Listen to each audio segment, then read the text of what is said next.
I'm thrilled with today's guest, Lieutenant General H.R. McMaster. He's got a book out in paperback. It's been out for a year. It's in paperback now, At War with Ourselves, My Tour of Duty in the Trump White House. He's written several books. He's a senior fellow at the Hoover Institution at Stanford University. He was National Security Advisor under President Trump in 2017, 2018. We've got a lot to talk about. General, welcome to the show. Hey, Donnie, great to be with you. So let's talk. We're going to sell some books today with just a little current events. You know, obviously the world is a little upside down these days. Let's go right to the Middle East. You've recently said, and I couldn't agree with you more, that Hamas is not going to disarm themselves and that Israel's got to continue the surge in. Talk to me right now, your take on that. Well, hey, the first thing, it's a great achievement, obviously, getting the hostages, the living hostages out. And I mean, anybody who's involved in that deserves a lot of credit for it, the president's determination. Nobody thought it would be possible. I think the reason why Hamas agreed to it is that Israel did what Hamas thought it wouldn't do, went right into Gaza City, right? The heart of Gaza was threatening Hamas with complete destruction. And so they agreed to this agreement. But the 20 steps of that process, it's hard to envision Hamas relinquishing control, especially now as we're seeing them conduct mass executions, moving back in to neighborhoods that they have been driven out of. So I think what you're going to see is in Gaza, you'll see 53% of Gaza under the control of the Israeli Defense Forces. That's the yellow line. And then what you'll see is reconstruction happening there, better security happening there under control of the IDF, life returning, for Gazans. And then you're going to have, the rest of it, 47% of Gaza that'll still be in the conditions of a hellscape under Hamas. And I think what was really important for people to understand is the only living hostage, that was not released was the Palestinian people, and Hamas isn't going to change. Yeah, I mean that's what gets so easily lost in this war, that there's good and there's evil, and obviously there are a lot of grays, but that one side is pure evil. And that what they do to their own people, beyond in a war situation, an enemy, but how they use their own people, what they do to their own people is stunning and staggering. Hey, this is what Donnie, I don't understand. I mean, it just seems like it's not possible for people to understand that, hey, if you're pro-Palestinian, you got to be anti-Hamas, right? 100%. And I think that somehow in the public discourse, because maybe the superficiality of understanding of the nature of the problem set there, that people don't understand that. Now, you leave 47% in and still controlled, as you said, a hellscape by Hamas. So are we back to square one where we were before October 7th? Are we back to October 6th, 2 years ago? No, I think Israel's in a much better situation. And that's because, the main lesson was that they cannot allow a terrorist organization to build capabilities on the border of Israel. And they can no longer, act like we don't know what the return address is for so much of the violence along Israel's borders and against Israel, which of course was Tehran and the Iranians. And what Israel accomplished, Donnie, is pretty phenomenal in terms of not just the decimation of Hamas, or worse, really real severe blows to Hamas, and of course that came with a lot of suffering from the Palestinian people as well. But I don't think the IDF really had an alternative. Now they could have applied firepower with more discrimination at times, but I mean they had to go after Hamas, and Hamas was deliberately using the population in an effort to get a lot of Palestinians killed. But then what Israel did is they went against all advice. Remember, don't go into Khan Yunis. Yeah. Well, they go into Khan Yunis. That's where they free so many of the prisoners. Hey, don't go into southern Lebanon. Don't conduct strikes against Hezbollah in Beirut. They do all that, and then they decapitate Hezbollah with these very effective attacks, with the beepers and then the strikes against Hezbollah leadership. Stop bombing in Syria. The so-called Iranian consulate, which was an Islamic Revolutionary Guards Corps command post for forming a proxy army in Syria on the border of Israel. So they do that, and then we tell them, take the win. When we shoot down missiles aimed at Israel, don't go directly after Iran. And then they have this extraordinarily successful 12-day air campaign. So what Israel's done is they have fundamentally changed the dynamics in the region, in the Middle East. And now it's time to capitalize on that, Donnie. Now nobody's going to conciliate the furies in the Middle East, right? It's not going to be, it's not going to be all sunshine in the Middle East. But there's a tremendous opportunity, I think, to disarm Hezbollah. Nobody would have even considered that as a possibility a few months ago. But you've got General Ayoun there, and you have this a very capable, U.S. envoy who's also the ambassador to Turkey, Tom Barak, working on that. Maybe Lebanon stops its free fall, and this beautiful country with so much potential can build back something.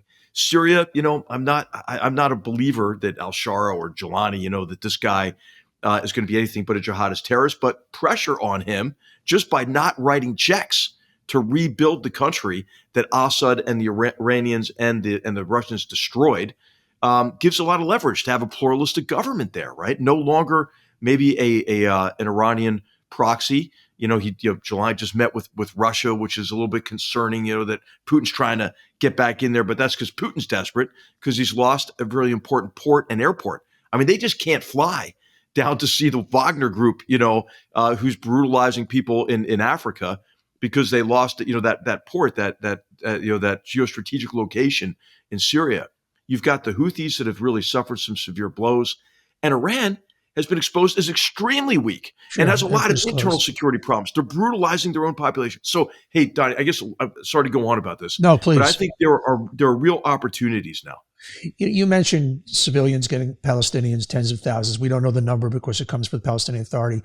The reality is that Israel has conducted a war that has the lowest civilian to terrorist casualty in the history of war. Yet Israel is held to a different standard than every other country. Why is that? Well, hey, I mean, there's been a narrative for decades now, right, about Israel and about people chant from the river to the sea at our campuses. These are people who have been misinformed and in some ways kind of brainwashed by so-called non-governmental organizations or charitable organizations that are funded by our adversaries. That are funded by Iran and others. And so there's a fundamental misunderstanding of the nature of the problem. Like in Gaza, this whole idea that, the problem in Gaza was settler colonialism.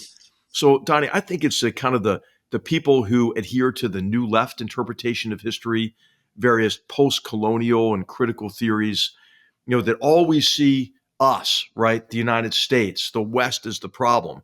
And it's a profoundly arrogant ideology, besides being really warped, because it doesn't acknowledge the agency that others have, like an organization like Hamas. And so so when the people who say we needed a ceasefire right away, right? Israel's got to have an immediate ceasefire so we can have progress toward a two-state solution. Well, how the hell does that work when Hamas wants to destroy Israel and kill all the Jews? And so I think it's ignorance, Donnie, is the main thing, but it's also this whole ecosystem of what I would call the self-loathing far left in America. Amen. Let's get into the book, War with Ourselves, My Tour of Duty in the Trump White House. I want to read something from the preface because it kind of sums up the book and the kind of bipolar nature of the book and the bipolar nature of our president, commander-in-chief. Quote, unquote, those who despise Donald Trump will want to read in these pages confirmation that he was a narcissist unfit for the highest office in the land. Those who revere him will want to read how Trump, the anti-hero, fought to save the United States from establishment politicians and bureaucrats who had far too long been derelict in their duty to the American people. I mean, a tale of two cities, a tale of two presidents. Yeah, absolutely, Donnie. And what I thought is maybe everybody will hate the book as a result of that. But I thought it was my duty, just to tell the story. And I thought this book would come out when Donald Trump was off the political scene, right? Yeah, who would have thought? And when I left as National Security Advisor in 2018, I mean, their publishers were throwing like a lot of money at me to write this book first. I'm like, no, I'm not going to do it. That's not what the country needs. That's why I wrote a different book, Battlegrounds, which is about like the most significant challenges and opportunities we face internationally and what we can do by working together, right? As Americans across the political spectrum and with like-minded partners internationally to build a better future for our kids and our grandkids. So I wrote that book first. I was like saying, no, what you really want is like your memoir at the time of the Trump White House. It'll sell so much better. But I thought that's not what America needs. But by the time this came out, of course, the unexpected happened. Donald Trump lost, in 2020, and then won, in 2024. Anyway, what I saw as my duty was to tell the story, from my perspective, and give Americans the information that would allow them to make the best choice, for them to allow them to evaluate, that really pivotal year, I think, in recent American history, on their own terms.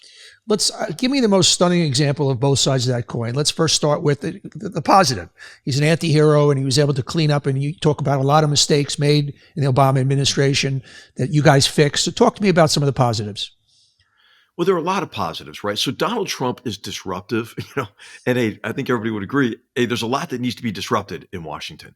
And so he challenged assumptions. That's what he's really good at. He's kind of reflexively contrarian, So what are some of the assumptions that he challenged? He challenged the assumption that China, having been welcomed into the international economic order, as it prospered, would play by the rules, and it would liberalize its economy and its form of governance. Okay, that wasn't happening.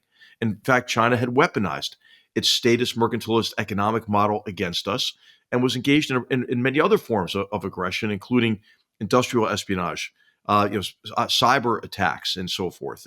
And what it was doing internationally was clearly an effort to displace the United States, to create an exclusionary area of primacy across the Indo-Pacific, and new spheres of influence internationally to rewrite the rules of international discourse in its favor. So President Trump then challenged that assumption, and I think he made the biggest shift in U.S. foreign policy since the end of the Cold War, and that's the policy of cooperation and engagement with China to the policy of competition, transparent competition.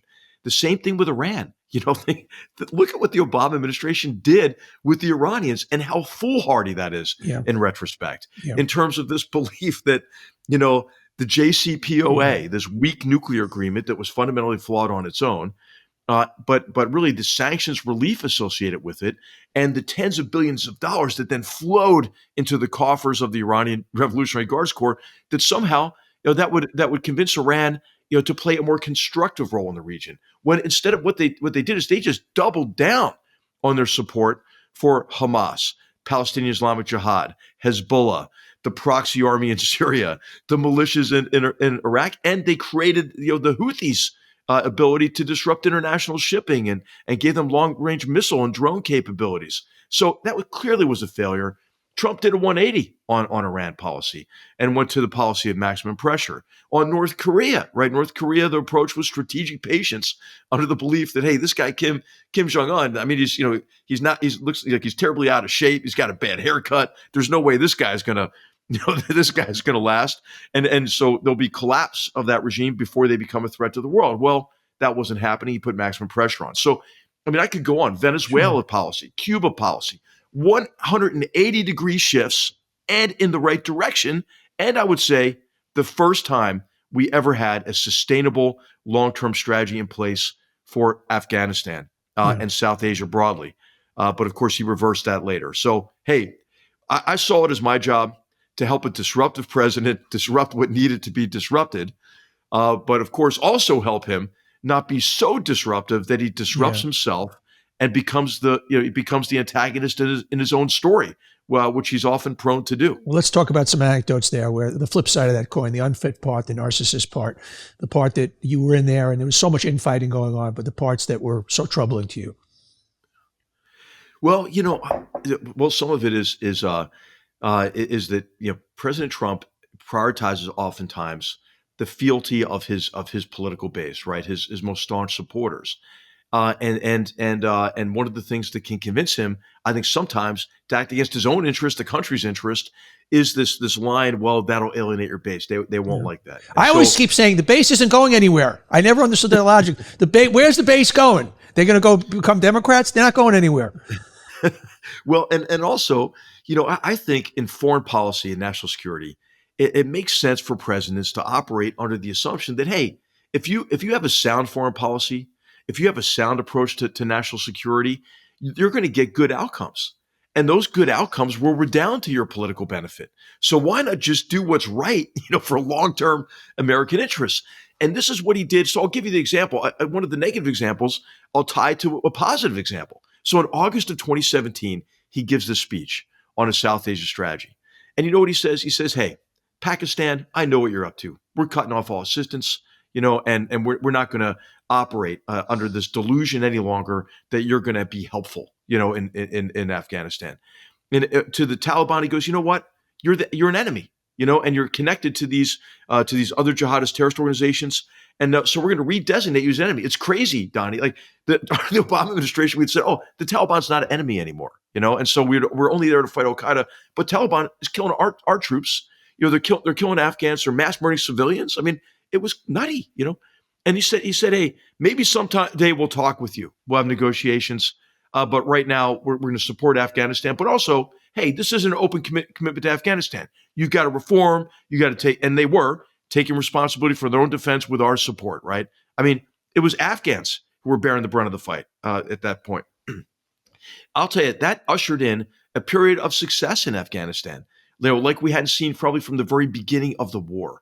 But then what happened is people got in his ear, and this is like the endless war group of people, when they're saying, hey, you're abandoning your promise to end these endless wars. It's a waste, and so forth. And so, I think he listened to that. And remember, he was going to invite Taliban leaders to go to Camp David on the anniversary of 9/11, right? I mean, so, and then a few months before that, you have Imran Khan, the anti-American, the hostile anti-American leader of Pakistan, sitting in the Oval Office, and President Trump was saying, "Oh yeah, I can mediate, with Kashmir over with you." So, I mean, this big shift happened because people get in his ear, and the president is always any president is the object of very sustained influence campaigns by people who want to manipulate his decisions consistent with their agenda. Sure. And at times, President Trump is very susceptible to that. He's always believed that, his personal relationships, his charm, his charisma, his way of dealing with people could solve problems, more than kind of deep analysis and whatnot. It's interesting in the Middle East, it seems to be playing a little bit true that, these a lot of people kind of poo-pooed, oh, you're getting played by everybody. There's no personal relation with these people. But I think he brought that skill to the table, and at least what's going on in the Middle East, you got to give him credit on that. Absolutely. He should get a lot of credit for that, because who the heck thought that was going to be possible, Donnie, to get all the live hostages out like that? And you know what he did? He did a total Donald Trump thing, which is he created this positive narrative, about peace, and got everybody on board. I think, the Israelis had a lot to do with this. I think maybe the strike, in Qatar, even though it failed, woke up the Gulf states like, hey, this war may come to our doorstep. That would be bad for us. Let's get something going. But he built this international coalition, with the Gulf states, with Egypt, and then basically told Hamas, if you're either on board with this, or we're in full support, of the IDF coming after you in Gaza City. So, hey, I think it was extremely positive. And you know what? I don't think anybody but him, and some of the people he gave the mission to. I would say I would put Jared Kushner on the top of that list. I mean, I had the opportunity to work with him 2017, 2018. That guy was a force for good back then, and he came in kind of as the closer here, did a fantastic job. So, hey, are the 20 points going to get executed in that plan? Right. Hell no, Donnie, they're not going to. But I think what you're not going to see is a resumption of the war. Because of this kind of 53%, 47% divide we talked about in Gaza. And who knows what the future course of events is going to be, but it's going to be a hell of a lot more positive than if Trump hadn't really driven that peace agreement. Just want to switch to Russia for a minute. Seems to be no solution in sight there. Give me a take. Give me your kind of handicap on what's going on, and then your experience with dealing with Putin. Well, hey, I'll tell you. I mean, you just got to look at the history, Donnie. I mean, I think this is what was astounding to me sometimes is people look at each event, right? Each meeting, like the meeting in Alaska, like it just exists on its own. You have to consider, Vladimir Putin's behavior, since he came into office 25 years ago, right? So we've got a good record here. Yeah. And what's clear is this guy is a man who's obsessed. He's obsessed with restoring Russia to national greatness. That obsession is based in large measure on his sense of honor lost, his embarrassment over the collapse of the Soviet Union. And so his vision is to really restore the Russian Empire. So the first thing American leaders have to recognize, hey, this guy has aspirations that go far beyond anything that's in reaction to what we do. Where we make our mistakes, where President Trump has made mistakes, where every president who's dealt with Putin has made a mistake, is that we think, oh, if we can just allay his security concerns, then he'll be like the Grinch on Christmas Eve. His heart will grow 2 sizes bigger. He'll realize, that he shouldn't be hostile to Europe. No, he's determined to drag everybody else down so he can be the last man standing, restore the Russian Empire, and he thinks he can do it because he sees the West, he sees the United States and Europe as weak, divided, and decadent, right? And he thinks he knows how to play us. So he's a combination, I think, of this kind of KGB operative, but he's a combination of a street thug, a bully, and a coward. And so the way to stop Putin is with strength. Punch him in the face. To convince Putin he can't accomplish his objectives. Now, there's some reports today, I don't know how accurate they are, Donnie, of people singing in the streets of St. Petersburg, calling for an end of Putin, but this guy has broken his country, with this, with this horrible war in Ukraine. He's in a position of profound weakness. So to answer your question, what should we do? It's time to amp it up on Putin, and to exacerbate his weaknesses. When you reflect back on your time, your 13 months as National Security Advisor, what would you have done different? Hey, probably, I hate to say this, but not very much, Donnie, Yeah. Now some people would say, hey, you only lasted 13 months, but hey, when you look at the panel plea, that's a long stretch, right? Donald Trump, National Security Advisor, it's kind of a long time. But I was at peace with getting used up, and I think that's critical for that job. Like I had no political aspirations. I was still on active duty, although I wore bad suits instead of my uniform. I decided I was not going to compete for a 4-star promotion, after I was a 3-star general. And that was kind of liberating. And I just focused on my duty to President Trump. And my duty, I think, was to give him best analysis, best information and analysis and multiple options so he can make his decisions, right? He's the guy who got elected. And also I thought it was my job to kind of be the guardian of his independence of judgment. Because, a lot of people in Washington, they're not there to serve the elected president. They're there to manipulate decisions consistent with their agenda. And then also, in Trump 1, maybe not as much, certainly in Trump 2, there are a lot of people who saw their role as protecting the country and the world from the president, which I think is also, not only not serving the president well, but it undermines the Constitution because nobody elected these people, right? Yeah. And they're not accountable to the American people. So anyway, I knew I was going to get used up in that job, and I was at peace with it, I failed in a lot of areas. I maybe didn't try hard enough to forge a better working relationship with the Secretary of State and Secretary of Defense. I write a lot about in the book about those kind of tensions, but I tried to be sympathetic to their perspectives in the book, and the reason I wrote about it because it was consequential in terms of the impact on our ability to work together well in service of the country, the Constitution, and the president. So, yeah, I'm sure I made a lot of mistakes, but overall, I would have approached the job the same way. General, it's such a privilege to talk to you. The book is At War with Ourselves, My Tour of Duty at the Trump White House. It's out in paperback. It's a must read. You are a gift to our country. Thank you for all that you've done for us, sir.